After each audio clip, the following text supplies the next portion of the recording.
Para valorar el eje territorial-cultural, se definieron 6 indicadores compuestos: deterioro cultural, deterioro territorial, potencialidad territorial, potencialidad cultural, diversidad territorial y diversidad cultural.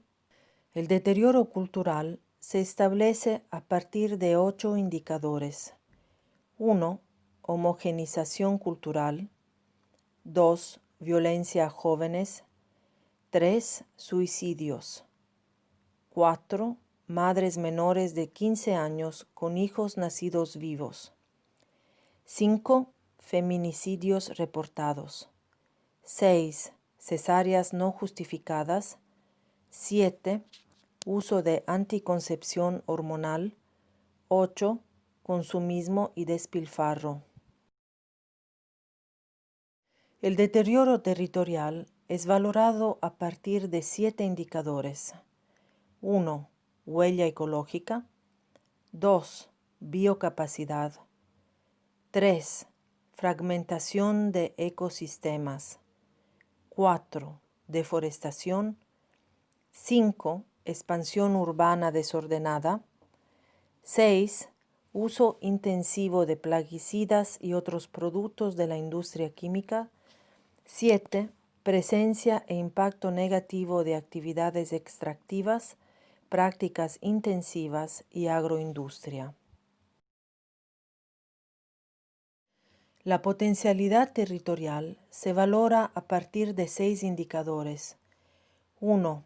Áreas naturales. 2. Reforestación y conservación. 3. Grado de resiliencia. 4. Capacidad de acogida ambiental. 5. Manejo ancestral o comunitario del territorio. 6. Actividades orgánicas y agroecosistémicas. La potencialidad cultural surge relacionando 7 indicadores. 1. Lactancia materna. 2. Parto natural. 3. Emigración rural juvenil. 4. Prácticas solidarias, recíprocas y de servicio. 5. Pertenencia territorial. 6. Dinamismo cultural. 7. Uso adecuado de tecnologías de información y de comunicación. El indicador diversidad territorial surge a partir de 5 indicadores. 1. Diversidad natural de base. 2. Flexibilidad territorial. 3. Realización de actividades pertinentes. 4. Grado de conservación. 5. Coherencia cultural en habitar el territorio. El indicador diversidad cultural se compone de la sumatoria ponderada de 6 indicadores simples. 1. Autonomía en usos y costumbres. 2. Sistemas propios en salud, educación y similares. 3. Autonomía para gestión común de lo común. 4. Pervivencia de la lengua. 5. Pertenencia territorial. Y 6. Existencia de redes interdependientes. De la misma manera que los indicadores simples contribuyen de manera diferenciada a establecer el valor del indicador compuesto, los 6 indicadores compuestos revisados aportan de manera diferenciada a establecer el valor del indicador global del eje territorial cultural.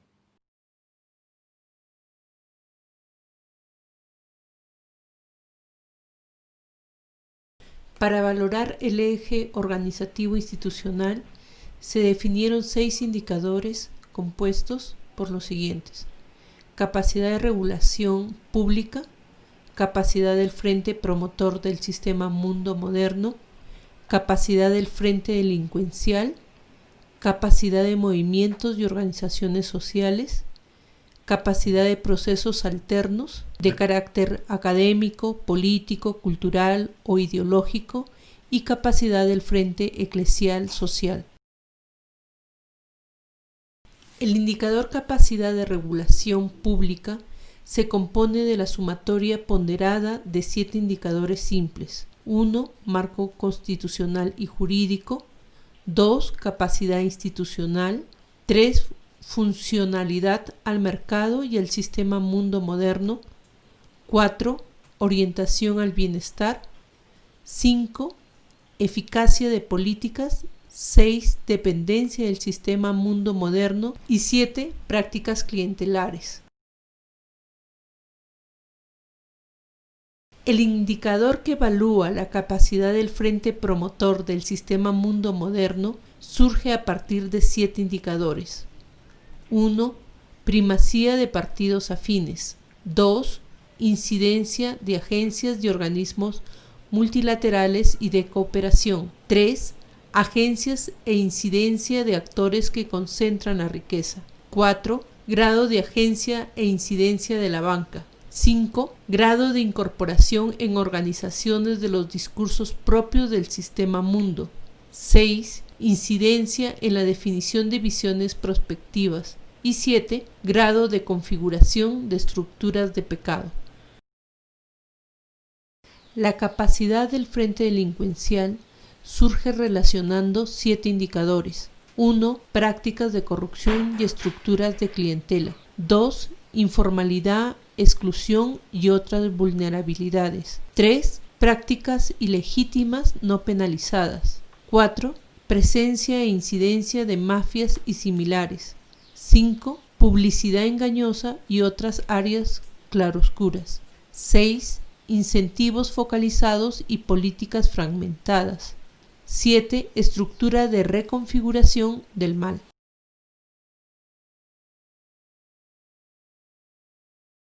La capacidad de movimiento de organizaciones sociales se valora a partir de 9 indicadores.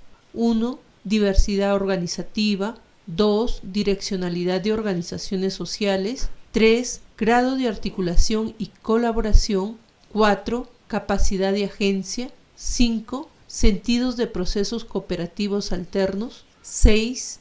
Grados de vulnerabilidad a frente delincuencial. 7. Direccionalidad de organizaciones de soporte. 8. Grado de incidencia que tiene el sistema mundo moderno. 9. Configuración de estructuras de esperanza. La capacidad de procesos alternos es valorado a partir de 7 indicadores. 1. Presencia. 2. Diversidad. 3. Intencionalidad. 4. Direccionalidad. 5. Grado de articulación, colaboración y capacidad de agencia. 6. Grado de incidencia que tiene el sistema mundo moderno. 7. Aporte a la configuración de estructuras de esperanza.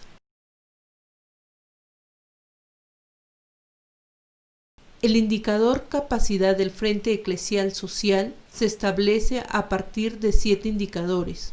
1. Presencia. 2. Diversidad. 3. Intencionalidad. 4. Direccionalidad. 5. Grado de articulación, colaboración y capacidad de agencia. 6.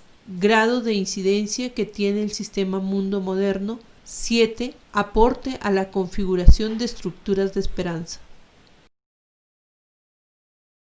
De la misma manera que los indicadores simples contribuyen de manera diferenciada a establecer el valor del indicador compuesto, los 6 indicadores compuestos revisados aportan de manera diferenciada a establecer el valor del indicador global del eje organizativo institucional, en este caso, la valoración para el nivel nacional. Para valorar el eje económico demográfico se definieron 6 indicadores compuestos: patrón de producción, patrón de consumo, proceso vital humano, patrón de distribución del ingreso, patrón demográfico y patrón laboral. El indicador patrón de producción se compone de la sumatoria ponderada de 4 indicadores simples. 1.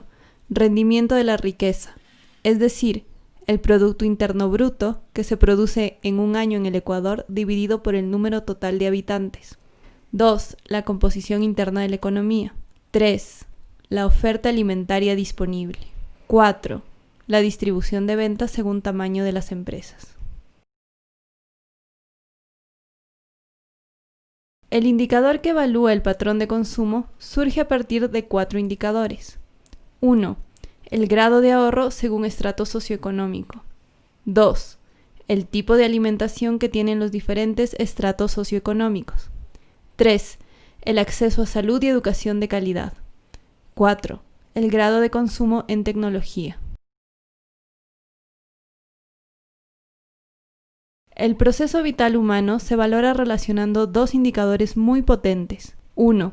El tipo y grado de bienestar. 2. La relación entre posibilidad de riesgo y posibilidad de realización. El patrón de distribución del ingreso se valora a partir de 6 indicadores. 1. Capacidad adquisitiva promedio. 2. Pobreza por ingresos. 3. Capacidad adquisitiva de pobres. 4. Desigualdad de ingresos. 5. Grado de acumulación. 6. Grado de desacumulación.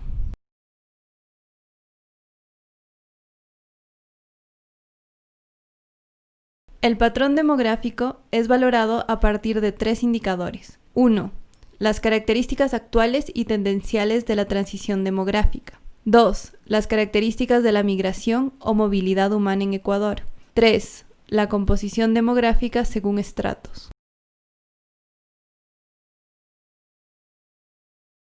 El patrón laboral se establece a partir de 6 indicadores. 1. Marco constitucional y jurídico. 2. Estructura del mercado laboral. 3. Accesibilidad al mercado laboral. 4. Inequidad en el trabajo. 5. Capacidad de acompañar, servir y defender que tienen las organizaciones de soporte. 6. Evaluación del sistema laboral.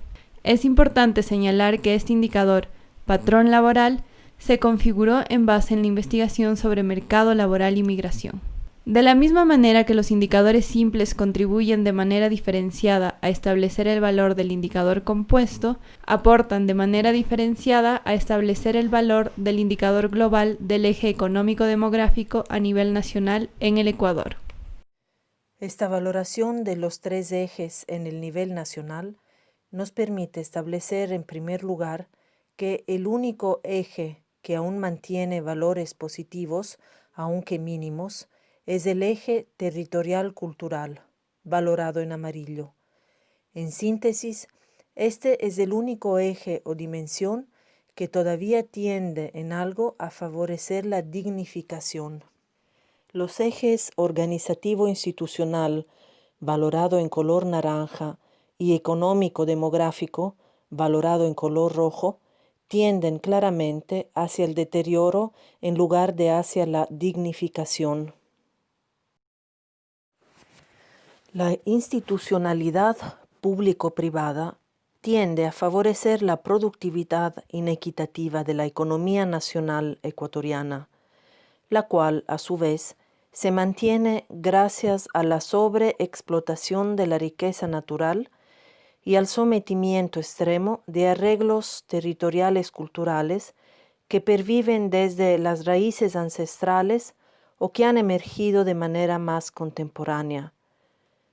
Aunque tales arreglos, por su propia naturaleza existencial, se orientan hacia la dignidad, tienden a ser sometidos incluso de manera extrema, generando accionar limitado, resistencia o, en ocasiones, perversión de su naturaleza.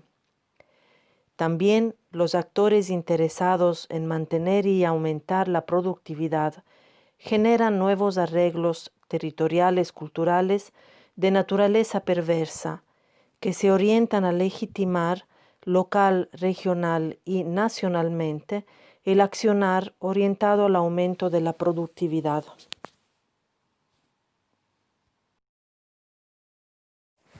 Si profundizamos un poco en esta valoración a nivel nacional del eje territorio-cultura, nos damos cuenta que el deterioro territorial es marcado, color naranja. Esto significa que está llegando a sus límites de robustez, es decir, a los límites de capacidad que tienen los ecosistemas y los territorios para resistirse a los cambios ambientales y a las perturbaciones.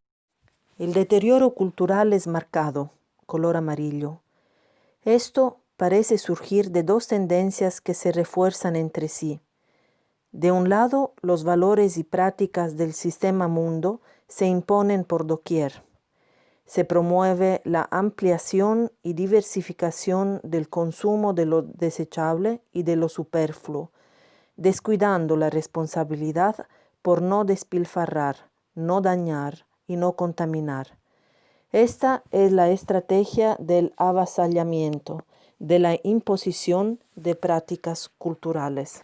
De otro lado, se incentiva una subvaloración de lo tradicional, de lo antiguo, de lo pasado de moda, y una supervaloración de lo nuevo.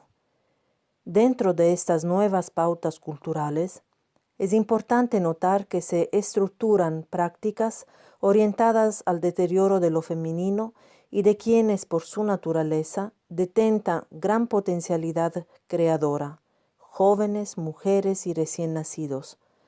A riesgo asumido de hacer comentarios juzgados como políticamente incorrectos, desde algunas perspectivas de los enfoques modernos de lo social, podemos afirmar que los enfoques de derechos, de género y aún los de inclusión son en gran medida corresponsables del posicionamiento de estas nuevas prácticas culturales deteriorantes. Es la estrategia de la relativización de valores. En síntesis, podemos afirmar que la capacidad creadora y acogedora de lo territorial cultural está sometida a un proceso de avasallamiento y de relativización de valores que no tiende a disminuir sino a aumentar, y que está dirigido a imponer pautas culturales que favorezcan el modelo de productividad sustentado en la expoliación. Esto no es novedad.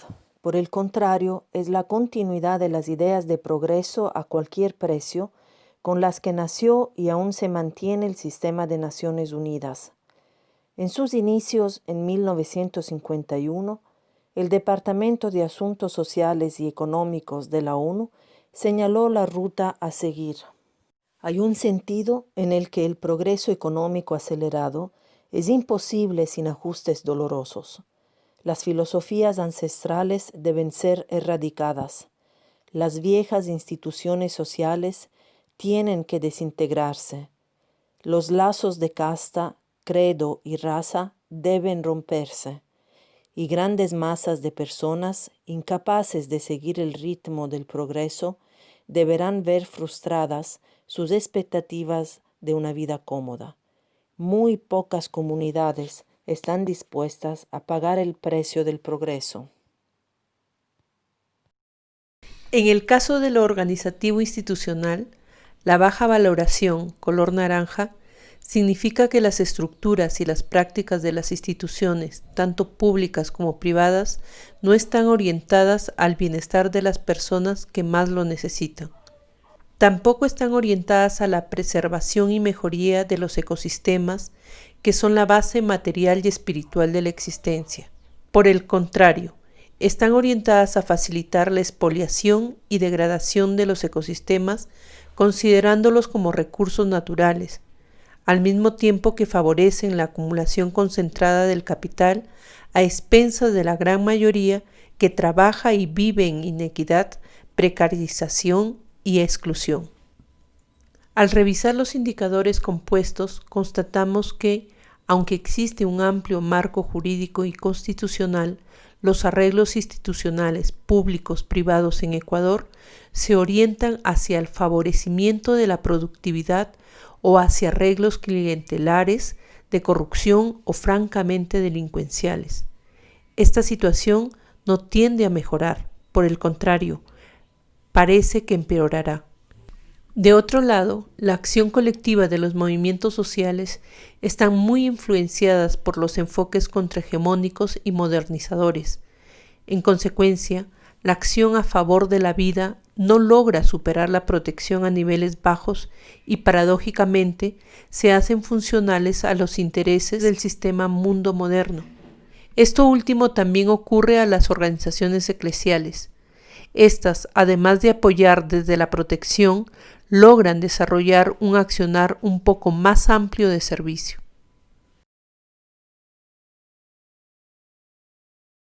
Entonces, desde la política pública, el discurso para ganar las campañas es: yo defiendo a los locales y ataco al extranjero. Restringo el comercio, y entonces después vienen los análisis de que incrementó la xenofobia cuando nos están enfrentando pueblo contra pueblo en un segmento de economía bastante informal, donde cada uno tenemos que competir para subsistir. Ahí está la gente de movilidad humana, y así están respondiendo los políticos con la política pública. Y en ese mismo sentido, de esa manipulación, esa mala interpretación de las cosas que tienen ahí, se está llevando a nivel de los otros estamentos, donde también nos incluimos nosotros. Y estamos cayendo en una contradicción entre un sentido de derechos y un sentido, por otro lado, de restringir esos mismos derechos y no ser coherentes. Entonces, el tema de movilidad humana se está volviendo demagógico, político y manipulador. En no pocas situaciones nos enfrentamos a falta de voluntad y decisión para cambiar las cosas y principalmente las prioridades. Fomentamos un sistema que termina por justificar determinadas prácticas que lo único que logran es aumentar el nivel de injusticia y de violencia social. A la globalización de la indiferencia la he llamado inacción. San Juan Pablo II la llamó estructuras de pecado. Tales estructuras encuentran una atmósfera propicia para su expansión cada vez que el bien común viene reducido o limitado a determinados sectores, o en el caso que nos convoca, cuando la economía y las finanzas se vuelven un fin en sí misma. La economía va bien, pero el país va mal. Esa parece ser la conclusión cuando se evalúa a nivel nacional el eje económico-demográfico. En efecto, si el Producto Interno Bruto generado durante el año 2018 en Ecuador se pudiera dividir entre todos sus habitantes, a cada persona le correspondería un poco más de $6,000. Con este ingreso, cada familia podría adquirir casi 3 canastas básicas familiares mensuales. También es importante hacer notar que la producción de alimentos, es decir, la oferta alimentaria interna destinada a todas las personas que habitan en Ecuador, es aproximadamente 13 veces mayor que la canasta básica alimentaria. Es decir, que producimos bastante alimento y que todas las personas podrían satisfacer sus requerimientos alimentarios sin ningún problema. Sin embargo, esto no sucede. Aunque las cifras oficiales dicen que el 26,6% de la población ecuatoriana es pobre, en verdad, solo el 40% de las familias tienen ingresos equivalentes o superiores al costo de la canasta básica familiar. El restante 60% reciben ingresos por debajo del costo de esta canasta. Tal vez, por arriba del 40 o del 50% de las familias tengan redes de apoyo o puedan generar otras estrategias que les permita suplir sus requerimientos a través de arreglos socioculturales. Algunos de estos arreglos serán solidarios, pero otros pueden llevar al deterioro o a la pérdida de dignidad humana. Al comparar la inequidad en el ingreso, descubrimos que el 10% de las familias más ricas tienen ingresos 25 veces más altos que los ingresos que tiene el 10% de las familias más pobres. Pero, ¿qué pasa con el 50 o el 40% de los más pobres? Veamos el ingreso del 20% de las familias más pobres. Apenas equivale al 28% del costo de la canasta. El 10% de las familias más pobres tienen ingresos que no equivale ni siquiera al 20% del costo de la canasta. ¿Qué tipo de alimentos pueden comprar las personas con este bajísimo ingreso? Alimentos nutritivos y seguros, muy pocos. Por el contrario, compran comida con bajos nutrientes, de mala calidad. Por ejemplo, el 10% de las familias más pobres consume 12 veces más pan y cereales, 16 veces más grasas y aceites y 10 veces más azúcar que los que consume el 10% de las familias más ricas. Por otro lado, en el 10% de los hogares más ricos se consume 4 veces más alcohol y 7 veces más tabaco que en el 10% de los hogares más pobres.